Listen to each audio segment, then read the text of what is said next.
中型 SUV， 于2025年1月10日发布首发版，3月1日发布普通版。2者之间除了首发版有特定标识之外，其余配置方面均是完全一致，提供后驱、4驱2个版本，售价26.35到31.35万。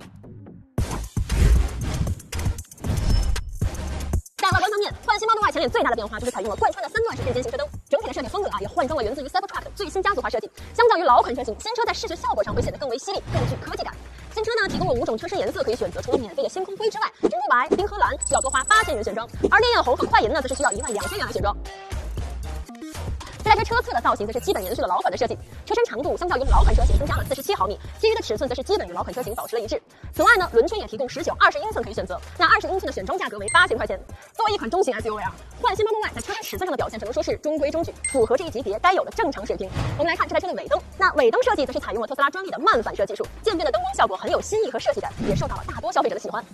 那内饰依旧是特斯拉一贯的极简风格啊。首先内饰的配色依旧是深浅2种颜色，其中深色呢是标配，而浅色内饰则是需要8000块钱的选装费用。值得注意的是因为新车的座椅是采用了打孔的设计，缝线的位置也会更容易跟身体产生摩擦，这后期打理起来其实难度是有所提升的。那中控屏的尺寸是增加到了15.4英寸，内嵌有特斯拉自研的车机系统，芯片为 AMD Ryzen， 实际体验下来流畅度表现还不错，但是在人机交互维度，尤其是语音控制上，仍然和国产车型存在较大的差距。我们来试一下。我有点热，把副驾车窗升到一半，放一首歌，再导航去北辰新空间。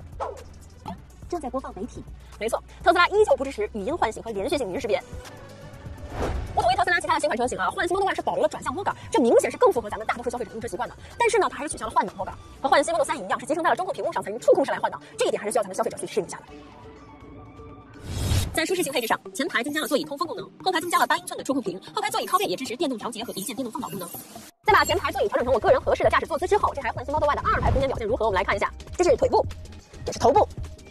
这个2排的空间表现跟同级别车型相比，可以说不占优势。至于说乘坐感受，焕新 Model Y 2排座椅的坐垫和头枕尺寸分别是增加了15毫米和17毫米，所以对于大体的承托性是小有提升的。但是车主反馈焕新 Model Y 座椅的乘坐感受依旧是整体偏硬，让个人感受下来5点加1。整车的储物空间表现较为不错，后备箱5座状态下可以放下3个28英寸、2个20英寸的行李箱。那后排座椅放倒之后，后备箱的最大容积超过2140升，前备箱容积为117升，即便是面对周末出游的场景，也能够轻松应对。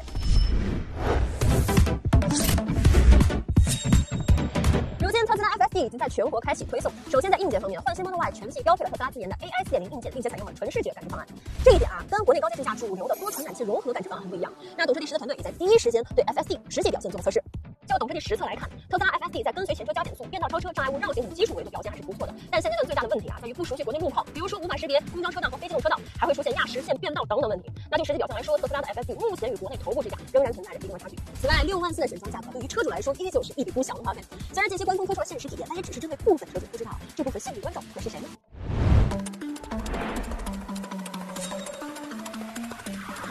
焕新 Model Y 有后驱和4驱2个版本，虽然动力数据和老款一致，但是老款双电机版本上要加1.41万去选装的加速提升包，到了新款上成为了标配，所以加速成绩得到了提升。同时，根据懂车帝实测的数据显示，焕新 Model Y 2个版本的车型在动态表现均有小幅提升。不过刹车踏板的脚感偏硬，并且缺乏线性的制动反馈，这点还是希望官方能够尽快去对 OTA 升级一下。那在电池和续航方面，焕新 Model Y 跟老款相比也有了小幅升级。同时在车身的特殊细节也增加了更多的空气动力学设计，让整车的风阻系数从老款的0.23 CD 降到了0.22 CD， 也让焕新 Model Y 有了更低的能耗表现。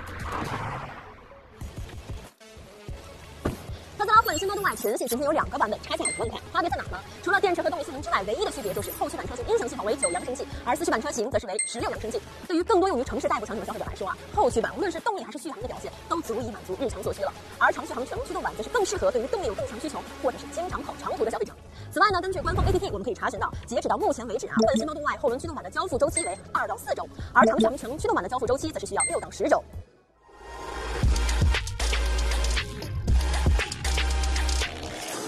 整体来说，焕新 Model Y 这次的改款除了换装最新的家族化设计之外，更多的是优化了老款车型上的不足，有着更加舒服的底盘调教和更加优秀的 NVH 水平。但是面对着国内新能源车型的围追堵截，再加上新 Model Y 在舒适性维度上仍与同级中国车型存在着明显的差距，